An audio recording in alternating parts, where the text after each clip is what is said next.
I D card میں اپنے نام کے ساتھ والد صاحب کا نام ڈالنے کے لیے تیار نہیں ہے، لیکن آپ سے جب پوچھا جاتا ہے کہ آپ کے والد صاحب کون ہیں، آپ کہتے ہیں یہ جمشید صاحب میرے والد صاحب ہیں، تو جمشید صاحب بولیں گے بیٹا ایسے تکلف کی ضرورت کیا ہے جب تم میری ایک بات مانتے نہیں ہو، آئی ڈی کارڈ میں اپنا نام میرے نام کے ساتھ ڈالنے کے لیے تیار نہیں ہو، تو یہ خام خواہ میں تکلف کہ یہ میرے والد صاحب ہیں، یہ میری والدہ ہیں، اس تکلف کی ضرورت نہیں ہے۔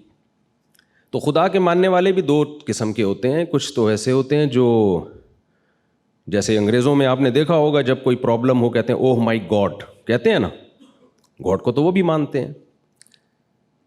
اب آگے گاڈ ان سے کیا مطالبہ کرتا ہے؟ گاڈ کہتے ہیں زنا حرام ہے، بدکاری حرام ہے، انگریز مانتا ہے اس کو؟ کہتے ہیں جاؤ، کہتے ہیں ہماری انڈیویجول لائف ہے، ہم انڈیپینڈنٹ ہیں، ہم جو چاہیں کریں۔ گاڈ کہتا ہے کہ شراب حرام ہے، گورا مانتا ہے اس کو؟ اگر نہیں کہیں گے نا سب لوگ تو مجھے ذرا خوشی ہوگی۔ جی بالکل۔ گاڈ کہتا ہے کہ لا تقل لہما افن، بوڑھے ماں باپ کے سامنے اف بھی مت کرو۔ گورا کہتا ہے اف تو دور کی بات، بڑھاپے میں اولڈ ہاؤس میں جمع کرا کے آ جاتا ہے وہ، کہ ٹینشن ہی ختم کرو بھائی۔ گاڈ اس بات پہ راضی ہوتا ہے؟ گاڈ تو کہتا ہے وَوَصَّيْنَا الْإِنسَانَ بِوَالِدَيْهِ، ہم نے وصیت کی ہے کہ اللہ کے بعد سب سے بڑا حق کس کا ہے؟ ماں باپ کا۔ تو گورے کا بھی گاڈ سے ایک رشتہ ہے جو نہ ہونے کے برابر، نہ وہ شراب کو حرام کہتا ہے، نہ وہ بدکاری کو حرام کہتا ہے، نہ وہ فیملی سسٹم کو اس کی کوئی ویلیو ہے ان کی نظر میں۔ چچا خالو پھپھا کا لفظ ہی ان کی مارکیٹ سے شارٹ ہو گئے ہیں، پورے رشتے ہی مارکیٹ سے، ان کی مارکیٹ میں ہر چیز ملے گی آپ کو، رشتے نہیں ملیں گے۔ تو اللہ جو ہے اسلام کی صورت میں جو اللہ نے ہمیں دین دیا، دین برحق دیا، اس میں دو چیزوں کا نام ہے اسلام، کہ آپ کا ریلیشن، یعنی اسلام کو اگر آسان لفظوں میں ایکسپلین کیا جائے تو اسلام از دا نیم آف ریلیشن شپ۔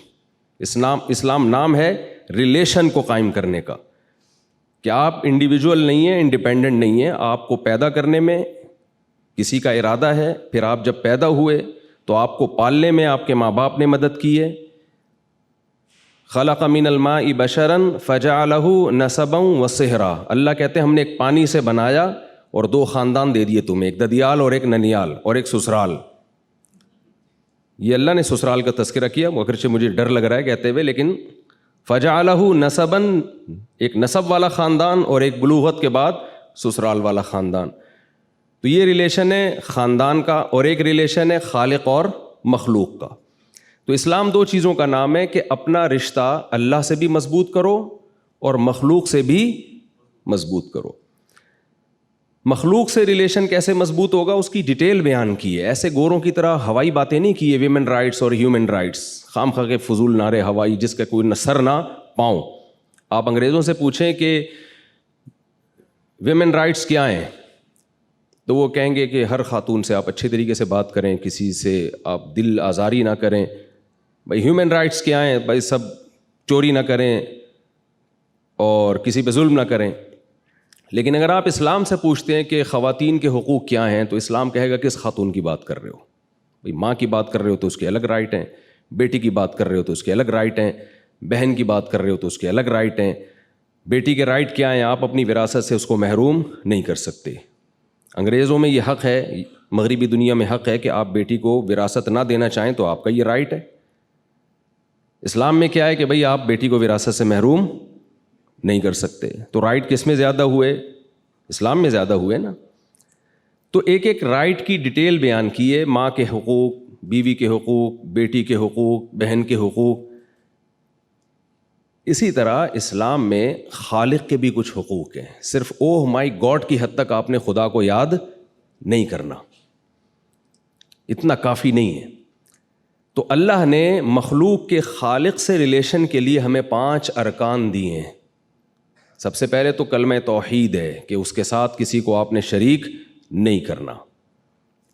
یہ باتیں چلتی ہیں، اصل تو آپ کے گائیڈ ہیں مفتی انعام صاحب، میں بھی ان سے سیکھتا ہوں الحمدللہ، اور مجھے پچھلے 2021 یا 22 میں نے حج کیا تھا تو مجھے بہت کچھ سیکھنے، ابھی بھی میں نے مسائل حضرت سے ہی سیکھ رہا ہوں، کیونکہ دیکھیں یہ حج ایسی چیز ہے جو کتابوں سے نہیں آتی۔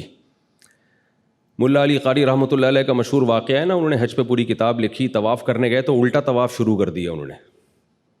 تو کسی نے کہا کہ ملا علی قاری کی کتاب پڑھ کے ہی آ جاتے ہیں، ان کو یہ نہیں پتا کہ یہ ملا علی قاری ہی ہیں جو کتاب لکھ کے بھی الٹا طواف شروع کر دیا انہوں نے. تو ایک اسلام میں دوسرا رکن ہے نماز. یہ اللہ کے اور مخلوق کے ریلیشن کو قائم کرنے کے لیے. اگر آپ نماز نہیں پڑھتے, آپ صبح شام کہیں میں خدا کو مانتا ہوں, اللہ کہتا ہے ایسے ماننے پر تو گورنمنٹ کی طرف سے کوئی پابندی نہیں ہے, آپ کا کچھ جاتا بھی نہیں ہے, تو ایسے مانتے رہیں آپ. اسی طرح زکوٰۃ ہے, اسی طرح روزہ ہے, اسی طرح حج ہے. اب ہم جو عبادتیں دیکھتے ہیں, اللہ نے ہمیں جو عبادات دی ہیں وہ دو طرح کی عبادتیں ہیں. کچھ عبادتیں ایسی ہیں جن کی لاجک بہت آسانی سے سمجھ میں آ جاتی ہے, جیسے زکوٰۃ ہے. بہت آسانی سے سمجھ میں آتا ہے کہ زکوٰۃ کا مقصد کیا ہے, غریبوں کی مدد کرنا. یہ ہر مذہب میں ہے, ہر قوم میں ہے کہ آپ ضرورت مند لوگوں کی مدد کریں گے, لوگ تعریف کرتے ہیں. یہ ایک لاجک ہے, اس کی ایک سمجھ میں آتا ہے یہ کام. نماز سمجھ میں آتی ہے, آپ وضو کرتے ہیں, صاف ستھرے ہو کے مسجد جاتے ہیں, اللہ کے سامنے جھکتے ہیں, اس کی تعریفیں کرتے ہیں, سبحان ربی الاعلیٰ, سبحان ربی العظیم, ایاک نعبد و ایاک نستعین. لیکن اللہ تعالیٰ کچھ عبادات ہمیں ایسی دیتے ہیں جن کی سرسری غور جب آپ کرتے ہیں تو اس کی کوئی لاجک سمجھ میں آتی نہیں ہے کہ یہ کیوں ہے. تو اس کی ایک ہی لاجک ہے, وہ لاجک یہ ہے کہ میں یہ دیکھنا چاہتا ہوں تم میرے بندے ہو, میرے غلام اپنے آپ کو سمجھتے ہو یا نہیں سمجھتے. آپ نے فوج میں دیکھا ہوگا ٹریننگ کے دوران نا, بعض دفعہ کیا ہوتا ہے, فوجی آفیسر کیڈٹ کو بولتا ہے کہ جاؤ یہ کین یہاں سے اٹھا کے وہاں رکھ دو. وہ بیچارہ بھاگا بھاگا جا رہا ہوتا ہے, رکھ کے آتا ہے, کہتا ہے واپس اٹھا کے لے آؤ. کہتے ہیں سر آپ نے وہاں رکھوایا کیوں تھا جب واپس لے کر آنا تھا. تو وہ کیا سکھاتے ہیں, آرڈر از آرڈر.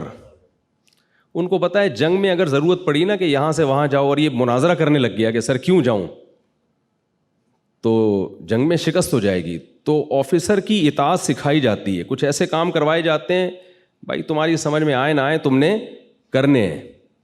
تو حج بھی اسی ٹریننگ کا نام ہے.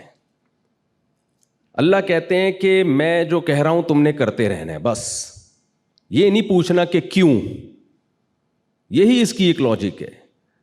دیکھیں اسلام میں لباس, گورے اس بات کا اعتراف کرتے ہیں کہ سلا ہوا لباس پہننا یہ مسلمانوں نے یہ دنیا میں پھیلایا ہے یہ, لیکن حج میں ہم سے سلا ہوا لباس چھین لیا جاتا ہے. مجھے آپ بتائیں اسلام میل کچیل کو پسند کرتا ہے یا صفائی کو؟ کبھی آپ نے سنا کہ جو جتنا گندا میلا ہوگا جنت میں اعلیٰ مقام پر ہوگا, یا مسجد میں جتنا میل؟ نبی صلی اللہ علیہ وسلم نے تو جو پیاز کھا کے, کچا پیاز کھائے نا, اس کو کہا ہے کہ لا یقربن مصلانا, مسجد آنا تو دور کی بات, قریب بھی نہ پھٹکے. اتنی نفرت تھا. حالانکہ پیاز کی اسمیل کوئی بہت زیادہ نہیں ہوتی. پسینے میں آیا کرتے تھے صحابہ کرام جمعے کی نماز میں, آپ نے حکم دیا غسل کر کے آؤ, کراؤڈ ہوتا ہے تو سب نہا دھو کے آئیں گے. تو اسلام میں صفائی کی اہمیت ہے. لیکن حج میں نبی نے فرمایا جتنا میلا کچیلا پراگندہ بال والا ہوگا ایسا حاجی اللہ کو محبوب ہے. روٹین سے ہٹ کے کچھ کام کروائے جا رہے ہیں ہم سے. عام طور پر سر ڈھانکا جاتا ہے, لیکن حج میں آپ کو سر ڈھانپنے کی اجازت نہیں ہے. نبی صلی اللہ علیہ وسلم نے ساری زندگی بال رکھے ہیں, کہیں بھی آپ سے سر منڈوانا ثابت نہیں ہے, لیکن حج کے موقع پہ سر منڈوایا جاتا ہے. اب آپ حیران ہوتے ہیں کہ ہم گئے, اتنی ہم نے اسٹرگل کی, منا گئے اور رمی کی, اور اتنے تھک ہار کے ہمیں انعام کیا دیا جا رہا ہے, سر منڈا کے واپس آؤ. کبھی آپ نے کوئی ایسا مہمان دیکھا, میزبان دیکھا جو اکرام کے طور پر آپ نے اس کے لیے اتنی محنت کی, اسٹرگل کی, اور وہ آخر میں کہے کہ بھائی آپ نے کیا کرنا ہے, سر منڈانا ہے. تو یہ اللاجیکل کام ہے. نمازیں ہمیشہ وقت پہ پڑھی ہیں, حج میں نمازوں کے ٹائم کو چینج کیا گیا کہ مغرب کو آپ نے عشاء کے ساتھ پڑھنا ہے. پھر صفا مروہ کی سعی آپ دیکھیں, نہ اس میں رکوع ہے نہ سجدہ ہے. اس پہاڑ پہ چڑھنا ہے اترنا ہے, اس پہاڑ پہ چڑھنا ہے اترنا ہے, اور بیچ میں دوڑنا ہے. کوئی لاجک بنتی ہے اس کی؟ بس اللہ کہہ رہے ہیں بھائی لاجک, جس کو لاجک چاہیے, جس کو وہ گھر پہ ہی رہے. پھر وہ عجب گھڑی تھی کہ جس گھڑی لیا درس نسخہ عشق کا, کہ کتاب عقل کی طاق میں جو دھری تھی سو وہ دھری رہی. ایک شاعر کہتا ہے جب مجھے عشق ہوا تو عقل کی کتاب میں نے جس الماری میں رکھی تھی نا وہ وہیں کی وہیں رہ گئی. تو حج اصل میں دیوانگی کا ایک نام ہے. اللہ تعالیٰ کہتے ہیں اپنی پرسنالٹی کو اور اپنی عقل کو, جس کو میں پیار سے کھوپڑی کہتا ہوں, اس کو تھوڑی دیر کے لیے گھر میں رکھ کر آؤ اور جیسے جیسے آرڈر دیا جا رہا ہے ویسے ویسے کرتے رہو. تو آپ حاجیوں کو دیکھیں ایک عجیب دیوانگی ہوتی ہے. یہاں سے منی جا رہے ہیں, منی سے پھر عرفات جا رہے ہیں, عرفات سے پھر یہاں آ رہے ہیں. بھائی جب واپس آنا تھا تو ادھر ہی ٹھہر جاتے, نہیں اب رات کو مزدلفہ گزارنا ہے آپ نے, پھر رمی. یہ جو ابھی مفتی صاحب فرما رہے تھے چھوٹا شیطان, درمیانہ شیطان, بڑا شیطان, تو نئے آنے والے لوگ سمجھتے ہیں کہ وہاں سچی مچی کا شیطان موجود ہے. سچی مچی کے شیطان تو یہاں جتنے پاکستان میں اتنے سعودی عرب میں نہیں ہیں, تو وہاں جانے کی ہمیں ضرورت ہی نہیں ہے. شیطان نہیں ہے وہاں پہ, ایک علامت ہے کہ یہاں شیطان نے حضرت ابراہیم کو ورغلانے کی کوشش کی تھی. وہ ایک نشانی ہے, ایک عمارت قائم کی ہے. وہ عمارت بھی سعودی گورنمنٹ نے بنائی ہے تاکہ لوگوں کو پتہ چلے بھئی یہاں کنکری مارنی ہے. نہ وہاں شیطان ہے, نہ وہاں کسی کو کنکری لگ رہی ہے. ٹھیک ہے, شیطان اس سے ناراض تو ہوتا ہے کہ ابراہیم علیہ السلام کی سنت کو زندہ کیا جا رہا ہے, لیکن آپ نے وہاں 7 کنکریاں مارنی ہیں. تو یہ سارے کام ہم سے کروائے جاتے ہیں یہ بتانے کے لیے کہ تم خدا کے وجود پر صرف اوپر سے ایمان رکھتے ہو یا خدا کو ریئل لائف میں بھی گاڈ اور خدا اللہ جو ہے وہ موجود ہے.